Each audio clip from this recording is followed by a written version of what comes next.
তাদের কাছে পৌঁছে দাও। বাল্লিগু আন্নি ওয়ালাউ আয়াহ, একটি আয়াতের ইলম যদি কারোর কাছে থাকে তাহলে তিনি সেটা অন্যদের কাছে পৌঁছে দিবেন।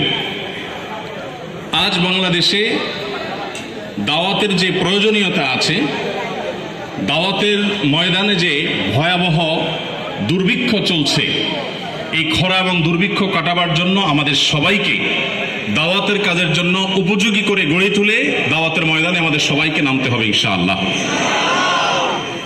ভাইরা আমার, আমরা যারা আছি এখানে জেনারেল শিক্ষিত, তারা অনেকে আলহামদুলিল্লাহ দাওয়াতি কাজ করার জন্য তাদের প্রচন্ড আগ্রহ লালন করেন। আমি তাদের উদ্দেশ্যে এবং সেই সাথে আমার সমপর্যায়ের কিংবা আমার ছোট ভাই তুল্য যে সমস্ত আলিমরা আছেন তাদেরকে কিছু কথা বলতে চাই, মুরব্বী উলামা ইকরামদের কাছে সবক শোনানোর মতো করে।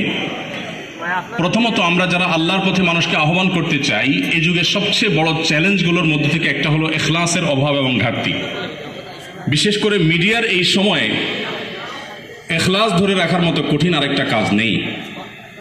এই জন্য আমরা যারা আল্লাহর পথে মানুষকে আহ্বান করতে চাই, সবচেয়ে সহজ এবং